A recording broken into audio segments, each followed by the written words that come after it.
เมื่ออยู่พุ่นหรือสิอยู่พี่สเตลอยู่พี่แหล้วอยู่พี่บ่คันอยู่พี่นี่ก็ต้องแดนสมโนอิหยังให้ถูกต้องคักแน่และบัดมีไว้อันนั้นดีมีไว้นะดีเพื่อว่าอนาคตนี่เอ้าสมมุติเจ้าอยากเฮ็ดหันเฮ็ดนี่มันต้องใช้ใช่แม่นอยู่คือตอนนี้เฮาบ่ได้เฮ็ดหยังอยู่น่ะอยู่ได้แต่ว่าที่แน่ๆนี่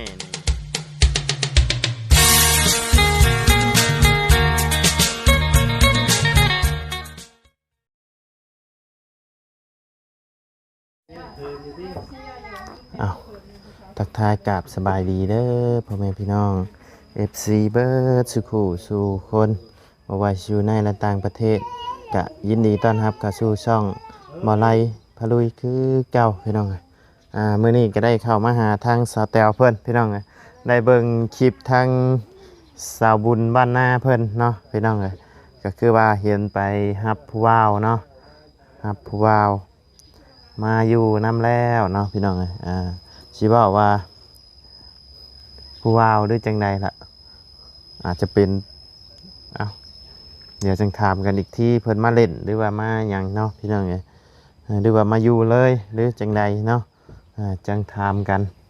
อีกที่เนาะพี่น้องคือจังว่าเดือน6พุ่นเนาะโมเมนต์เนาะเพิ่นว่าแล้วเข้าเนาะพี่น้องสิมาไหวมาคอโอ้สงใจอันอดบล้นทนมาได้แล้วเนาะพี่น้องเลยคิดฮอดกันแห้งเนาะก็เลยมาหาก่อนจะมาเล่นมาเที่ยวเนาะมาเยี่ยมมายามกันก่อนตามภาษาผู้ว่าผู้สาวนัดหากันนี่แหละเนาะพี่น้องเลยเดี๋ยวเข้าไปถามไทยเบิ้งพี่น้องเลยเห็นเพิ่นมาอยู่น้ำกันแล้วเนาะพี่น้องไปเนาะพี่น้องผู้เธออยู่คนละมุมเฮ้ยผู้ว่าผู้สาวเฮ้ยคืออยู่คนละมุมนี่เนาะเขินกันยี่บ่โอ้ยเนาะเมื่อวันสบายดีเด้อเนาะคือจังว่าอยู่คนละแจแท้นั่งใกล้ๆกันนี่กว่าไอ้ยับไปอยู่พุ่นกล้องข่อยมันบ่เห็นมุมนี่บ่เห็นมันบ่ได้มีมุมนี่นะโอ้ยเนาะเด่นกอดกันนึกว่าบ่เนาะโอ้ไปจังใดมาได้มาจังไดนี่เนาะมาหาเพิ่นนี่ล่ะบ่มาเบิ่งน้อยใส่ชีวิตจังไดกินจังไดอยู่จังไดจังไดเป็นอะไรมานี่คือมาแบบว่ามาเยี่ยมมายามมาเล่นหรือว่าสิมาอยู่เลยนี่ใจก็ว่าอยากมาอยู่เลยพุ่นแหละมาอยู่เลยเนาะอ๋อเป็นอะไรจากทางสแตลได้เห็นหน้าผู้บ่าวอะไรเป็นจังไดฮะจังไรจังชันนะคำเดียวได้ไม่แต่จังสั้นจังชันแล้วเขินบ่ยังแต่เมื่อวานนี่คำนี้ยังเขินอยู่ไปเห็นผู้บ่าวเอาเสือกลุ่มหัวเห็นผู้บ่าวเอาเสือกลุ่มหัวผู้บ่าวก็ผู้สาวพ่อกันเด้พ่อกันบ้านนี่น้อยข่อยรถคนอยู่ในคิวรถเดินเขาคิดว่าข่อยจับคู่วะเจ้าหาคู่ให้ว่าว่ะเจ้าว่าสายเปิดใจยังเต้บ่แล้วว่าเป็นข่อยบ่ได้หาจับคู่เลยว่าน้องสาวข่อยว่ามาหาผู้บ่าวว่ะเนาะเพิ่นว่ะหลังจากที่ว่าชุมพลเมื่อเนี่ยรถเขาเจ้าหุ่มพวกขายปิ้งไก่หุ่มมาถามข่อยว่านี่โดแซวเขาว่าข่อยจับคู่ว่าเขาว่าแม่นจับคู่นะเป็นจังไดอันมานี่คือทั้งปู่ย่าอิหยังก็ฮู้ได้บ่พ่อแม่ฮู้นำแล้วบ่ครอบเพิ่นแล้วเพิ่นจังครอบเพิ่นแล้วจังค่อยมาบ่ทางสแตลได้เจ้าได้โทรบอกเพิ่นแล้วบ่มาฮอดพี่อ๋อต้องรับฮู้ทั้ง2กั้ม2พายได้เนาะทางผู้ใหญ่ทั้งนี้ก็ต้องคุยกับผู้ใหญ่ทั้งนั้นได้มันจังได้ยุ่งกันก็สบายใจจังสบายใจเนาะคือ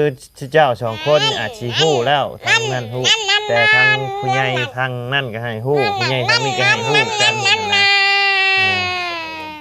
เดี๋ยวให้ทางผู้ใหญ่เพิ่นคุยกันรับฮู้นํกันทั้ง2พายนะเฮามาอยู่นํกันได้เด้คือมาฮอดหม่องฮอดบอนแหละ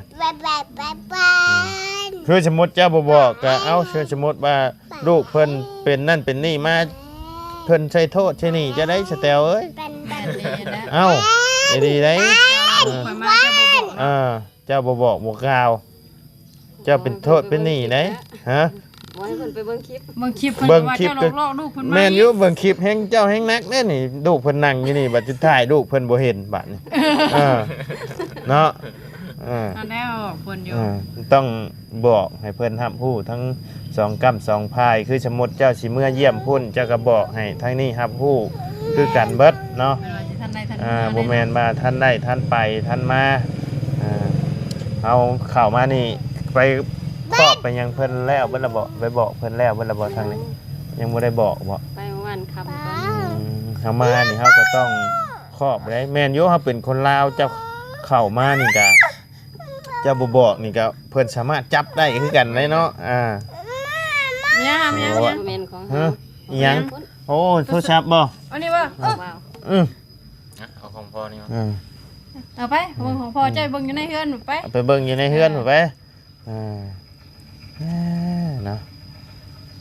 มาฮอดเมื่อวานนี่บ่ โดย เห็นทั้งคลิปสาบุญโอ้วะ เจ้าคิดว่าข่อยฮู้บ่ ก็บ่ได้คิดบ่ฮู้แต่ว่าข่อย เจ้าเราเจ้าทายเบิ่งดู FC ว่าข่อยฮู้ว่ะ ก็แบบว่าก็สิฮู้ตอนที่ว่าข่อยคิดนะเด้อในความคิดค่ะนะก็สิฮู้ตอนที่ว่าทั้งสแตลขอไปนำหั่นแหละก็ประมาณนั้น ชีวิตหันมันหัวสิไข่ให้ข่อยเด้เมื่อนำนี่เด้อ น้อย เมื่อหยังไปคิวรถแน่เพิ่นน่ะคิวรถไซคิวรถอันเซโนไปเฮ็ดหยังแล้วเพิ่นก็บ่ได้เว้าต่อเพิ่นก็เฮ็ดหัวฮีไปแล้วก็ไปเม็ดบางแง้วบัดนี้ไปเม็ดบางแง้วโจนเอ้ยว่าอันหยังบ่ได้เมื่อก่อนเด้อบัดนี้ก็จบคลิปหยังเอาหวยค่ายังขึ้นรถแล้วก็เพิ่นก็ปิดประตูตึมต่ำบัดนี้จับกระเป๋าแล่นน้ำหลังเอ้าลูกก็ให้บัดนี้ลูกก็ให้แบบขึ้นรถแบบพิเศษดีเด้เมื่อวาน ลูกก็ได้ใจแม่ดีเนาะ ให้แบบอย่าขึ้นรถอย่างเดียวเมื่อวานนี่ จนบ่ได้เอาเกือบ บัดนี้ข่อยยังบ่ได้ว่าอันแต้วสิเมื่อยดิคิดว่าให้แต้วนั้นขึ้นรถให้ลูกเพิ่นเซาแล้วให้ลงมา เฮ็ดหยอกชื่อติ หยอกตามเคยหยอกอันแหละเพิ่นให้เคยให้ สุดท้ายฮอดดี ชุดท้ายรถเอ้าคือบ่ลงมาแต้ววะสิเมื่อยดีบ่เมื่อยดีแล้วว่าคือต้อง ก็เฮานี่ก็เดาๆในใจได้ละเนาะมันต้องมีอย่างสักอย่างแหละถามอีกเอาเฮ้ยเว้าดีๆได้สิเมื่อยดีบ่เมื่อยดีแล้วว่ะ โดย ถาม3เทื่อยังว่าดีแล้วก็ได้ปิดประตูอันนี้ถ่ายจนเมื่อฮอดปากทาง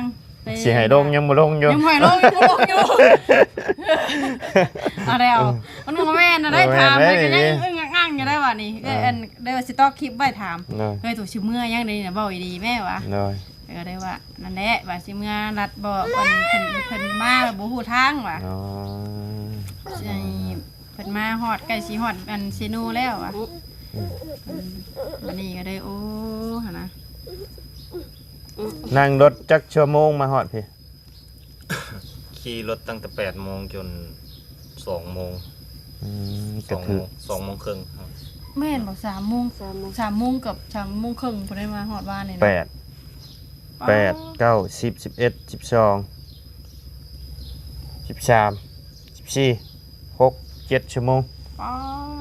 เท่าไรค่ารถเนาะจักโต ขี่รถ2 ต่อรถมาเพอยู่ท่าแขกรถมาเพอยู่ท่าแขกแล้วเพิ่นต่อรถให้นี่ครับ เท่าไรค่ารถสมมุติว่ามาจากบ้าน200,000 โอ้ก็ถือว่าถูกอยู่ใช่ไหม ธรรมดาเนาะ ธรรม แต่ ดา เอาแต่200,000บินก็ยังอยู่กระเป๋า อ๋อ เลยนั่งรถเมล์บ่ โดย รถเตียงนอนได้เนาะแม่น บ่ บ่ รถธรรมดา มันมีธรรมดาเนาะ มาฮ้อนเท่าฮ้อนว่าโอ้ตายแล้วว่ะ หม่นไปอยู่หัวรถพุ่นเฮาก็ได้ นี่เบิ่งคันใดจอดก็บ่แม่น พาพันมาเพื่อมาหาผู้สาวเนาะย้อน แต้วใส่เสื้อหยังเสื้อสีฟ้าว่ะคนนั้นลงหาแต้วแม่นบ่เชื่อไม่ว่าคนนั้นมาก็บ่แม่นเอาว่าสีฟ้าคันใดดกมาจอดก็บ่แม่นคันใด ลงมาก็เจอกันอยู่บ่บัดนี้ฮะ เพิ่นบ่จื้อเฮาบ่ เพิ่นบ่เจอ ได้ชื่อก่อน เด้แต่ว่าบ่แม่นเพิ่นน่ะแต่ว่าบ่แม่นนั่นใดก็ว่าบ่ ทาง แม่น นี้ยังซอกอยู่ทางข่อยพี่เพชรเห็นเพิ่นแล้วข่อยย่างไปหา เห็นตั้งแต่เพิ่นลงรถแล้วเอ่ยนะบอกว่าแต้วได้ลงจากรถแล้ววะ มาแล้ว เจ้า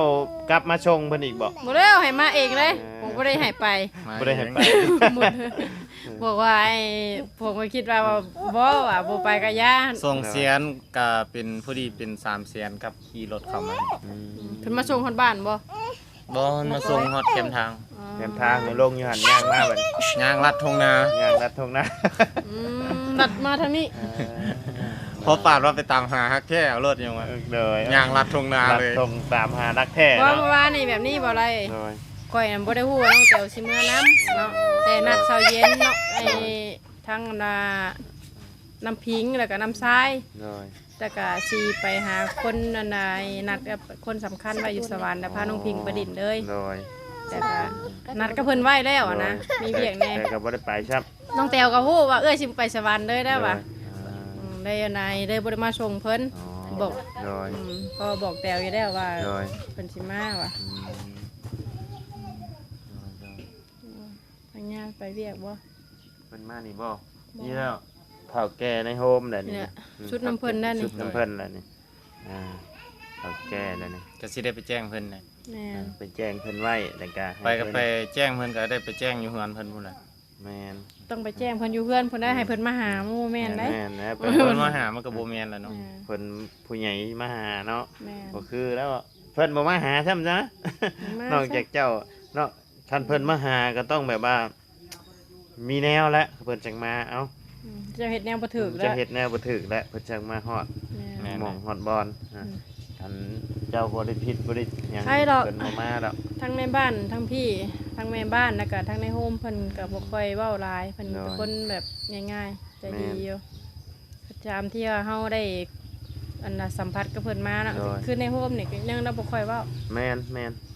อยู่ติดกับเพื่อนเขาเลยล่ะ มีแล้วพอรามน่ะนี่แหละ พาเลยพอรามดิ ได้อยู่ดามบางครั้งบางคราวคันว่างเนาะก็ว่าแต่นี้ก็ได้อยู่เนาะ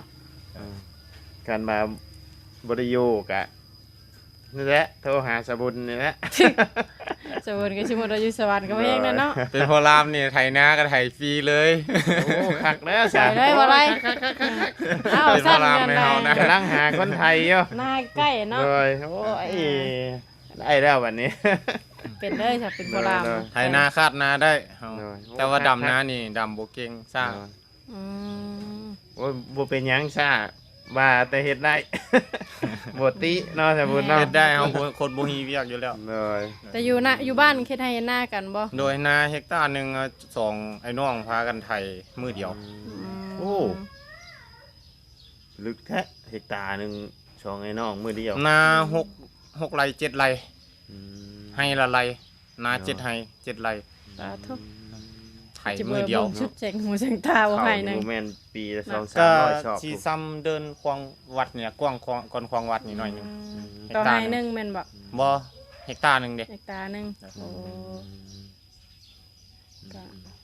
เฮกตาร์หนึงเฮกตาร์ปลายเนี่ยประมาณ7ไร่เนี่ย เลย หกไร่นี่ก็ ถ้าว่าไปน้ำกัน เฮกตาร์หนึ่งอะ อ เนาะ ยู่น้ำกันโลดเนาะก็คือว่าเนาะว่าไรเนาะ แม่ ก็อยู่บ้านอยู่เมืองอยู่พี่บ่มีหยังก็อย่างเมื่ออยู่พุ่นก็ปิดไว้เฮือนซาน มีอยู่นี่กะ แต่เนาะ โรงงานสิมัง โรงงานสิมังนี่ เฮาพัดเฮ็ดเวียกก่อสร้างนี้แบกปูนนี่พัดบ่ปานได้เฮา แล้วก็สั่งก่อเฮือนก่อซานนี่บ่ ก่อนเพื่อนก่อ ไม่ ซาน นาน ก็ ว่า มี ที่มัน อยู่เวียกงานอยู่ทางนี้ เฮา กัน เฮียนมาทางนั้นเด้ อื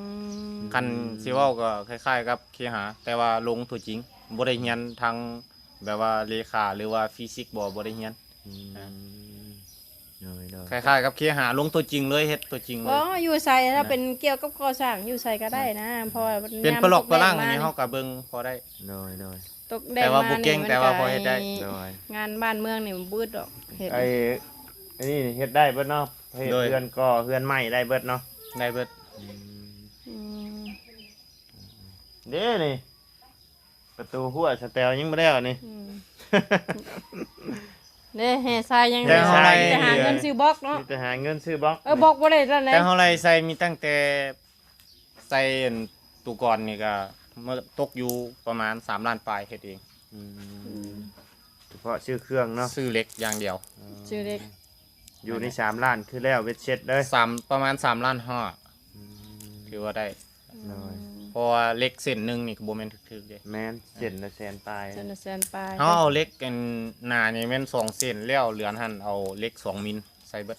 เอาดีเด้อซั่นนี่ โดยโอ้ย หาเงิน ออกเราออกเหล็กเป็นเบิดเฮาได้เบิด เล็กยังอยู่ฮะ เด็กยังอยู่มีแต่หา เป็นสนิมหมดละ คือสินิมกับบ่ปัญหาน่ะมัน บ่ อยู่ มี ใน ปัญหาดอกนะ ก็ยิ่งสินิมยิ่งคักแล้วมันยังเก่งมันยังแข็งเนาะ โดย ยังทน เนาะสีใส โอ้ยิ้มบ่ฮุบเลยเนาะมื้อนี้เนาะ ธรรมดาแล้ว เอ้ย ไปสิมีน้ำตาคือแต่ก่อน เด้ อยู่บ้านก็ดนๆก็เจ้อุดเพิ่นให้ไปออกเหล็กเต้นให้เพิ่น โดยโดย เสื่อมตอกเสื่อมโต๊ะแบบว่าเหล็กมึงบอกวางอันนี้เฮาเสื่อมได้เบิด โอ้โดยโดย กินในตะเวนบ่ มีเครื่องไม้เครื่องมือครบเรียบร้อยเนาะ อยู่บ้านพุ่นมีอยู่พี่ก็สิได้ มา ซ ไล่ อก คุย ซื้อ กับ เอาแหละ สาวแตวเด้อ โดยโดยโดย โดยโดย สบายดีเด้อ ซื้อไปเทื่อละเล็กเทื่อละน้อยแล้วจังได๋เฮาก็จะมาอยู่พี่ โด เลย ยโดยบ่ได้เอามาแต่พุ่นบ่ บ่เครื่องมืออยู่พุ่นก็อยู่พุ่นก็เขากับเจ้ายังใส่อยู่เด้ อ๋อยันมาเป็นของเจ้าเองแหละยุกใหญ่เครื่องครัว บ่ ไอ้ บ่ เค แม่ รื่อง น ไม้ อี เค พ รื่อง อ มื ซื้อ อ ไว้ให้ใส่ อ๋อพอซื้อไว้ให้ใช้เนาะ เลย ยัน เวลาเครื่องมือหาอยู่หากิน มา แม่นบ่ หา เก็บ อยู่ ไว้ หา ให้ กิน เบิด ทั้งนี้แล้วเนาะสแตลเนาะ เออ อ่าได้บ่เป็นหยังมีแต่ว่ามาแล้วก็หาชื่อเอาไม่เนาะทั้งนั้นก็ป้าไว้ให้พ่อ เฮา เนาะ ก็หารับงานแล้วก็เฮาก็ โดย พอตัวใดเฮาก็ซื้อเอาตัวนั้น โดย เพราะว่าเครื่องใช้ตัวนี้นี่บ่แม่นว่าเฮาสิไปรับจ้างอย่างเดียวเทื่อเฮามีเวียกอยู่เฮือนเฮาก็ได้ใช้เด้ แม่นแม่น เครื่องจำนวนนี้เทื่อเฮาบ่ไปยืมของเพิ่นเทื่อของเพิ่นสอบไปได้ซื้อใช้อีกลูกชิ้น แว อีก แล้ว อืม ขมังอีกแล้วเจ้าโอ้ดุอยู่กลางเนาะกั้นไว้ กันไว้ กั้นพอไว้ เมื่อคืนนี่ขึ้นโยมเฮาพุ่นแล้วบ่ หยอก หยอกเนาะ มีครู ยังใครอยู่อันมาเพิ่นติดไว้อยู่เพิ่นบ่ย่านเกินมาช่วงแรกๆตะกี้โว้ยจะเข้าใกล้บ่ได้หรอก โอ้ผ่านแล้ว หอม บ่ แก้ม ผ่านแล้ว แล้ นะ วเพิ่นเมื่อคืนนี่ เนาะ สงสัยว่าถึกสตาร์แล้วนี่เนาะเอามาอยู่ร่วมกันแล้วก็ให้หักให้แพงกันแล้วบัดนี้เนาะ เนอะ จอยกันเฮ็ดกันหาบัดนี้แนวใดมันสิมีสิเมื่ออยู่พุ่นหรือสิอยู่พี่สเตล อยู่เห็นแล้ว อยู่พี่บ่คันอยู่พี่นี่ก็ต้องแดนสัมมโนอิหยังให้ถูกต้องคักแน่ได้บัดนี้ มีไว้อันนั้นดี มีไว้นะดีเพื่อว่าอนาคตนี่เอ้าสมมุติเจ้าอยากเฮ็ดหันเฮ็ดนี่มันต้องใช้ใช่แม่นอยู่คือตอนนี้เฮาบ่ได้เฮ็ดหยังอยู่น่ะอยู่ได้แต่ว่าที่แน่ๆนี่จะต้องไปเฮ็ดใบยุ่งใหญ่แต่พูดมาก่อนมาเข้าอยู่พี่ได้ และต้อง แต่ มี ว่าคนมันต้องมีคนค้ำประกัน แมนมา เออ มาพี่ก็ คือ ต้อง เฮาเรียนใบยกง่ายนี่ต้องมีคนค้ำประกัน แมน คันบ่มีไผค้ำประกันทางพี่เฮาก็บ่สามารถว่าแล่นยกง่าย แมน ได้ คือเมื่อพุ่นก็ต้องมีคนเจ้าต้องมีชื่ออยู่พุ่นน้ำอีก แม่นแหละ เข่าอยู่พุ่นให้เซ็นออกมาพี่แต่มาพี่ก็มีคนเซ็นเข่าอยู่พี่อีกอ่า สองคนมักกินเหล้าแน่หน่อยหนึงจังค่อยง่ายแน่ ซื้อเหล้าไปต้อนนะเซฟอย่างเดียวอะไร ฮะตามยังน้อบัดนี้คือจะยังบริกินข้าวเช้าบ่จัก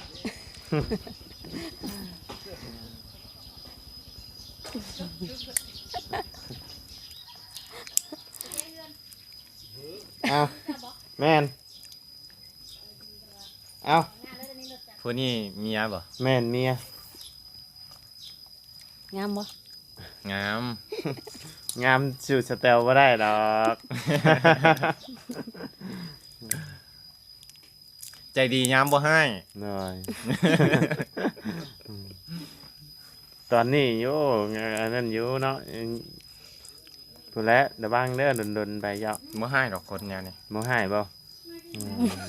หน่อย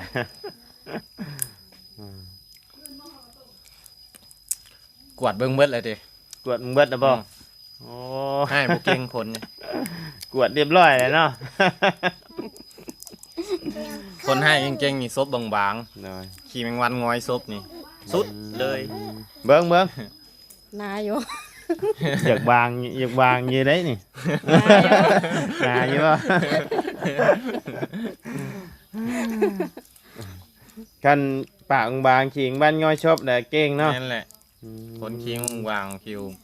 เข้มๆแย่ อันนี้บัดง่อยอยู่ลุ่มบ่นี่แม่นบ่ ขี้ บ่ มัน บ่มีตัวนี้ บ่แม่นบ่ดำๆนะ บ่ ขี้ แม่ แม น งวัน ขี้เอาก็ขี้แมงมันแต่ว่า บ่ ขี้แมงมันง่อยชอบนี่เด้อยู่ข้างล่างนี่นี่ บ่แม่น โอ้ยเนาะ สิว สิวบ่ สิวหัวด สิวหัวดำบ่ยแม่นบ่ ำสิว ขี้แมงมันนะขี้แมงมันด้วยสิวหัว คนให้เก่ง หัว ที่ ดำส มัน แต วัน ล นี่จะติดอยู่แถวนี้ อ๋อ อยู่แถวพี่เด้ อันนี้อยู่ เดี๋ยวนี้ อันนี้ เรียนกัน อยู่พี่นี่ 2-3 จุดเรียนกัน นี่เด้เจ้าว่าบ่แม่นนี่แม่นนี่เด้ ปากมีเส ขิ น่ ง ห์ โอ้ปากมีเสน่ห์ ขิงมันเสน่ห์ ขิงบ้านเสน่ห์ ไม่ห่างมหาเสน่ห์ เอ้ยในห้างมหาเสน่ห์เพิ่นใส่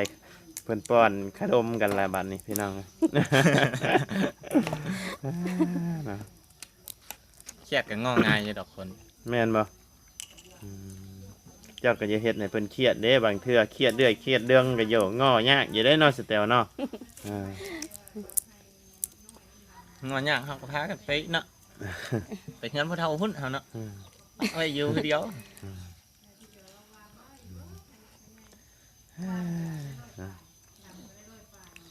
ได้แล้วพอลามค่อยบัดนี้ อืม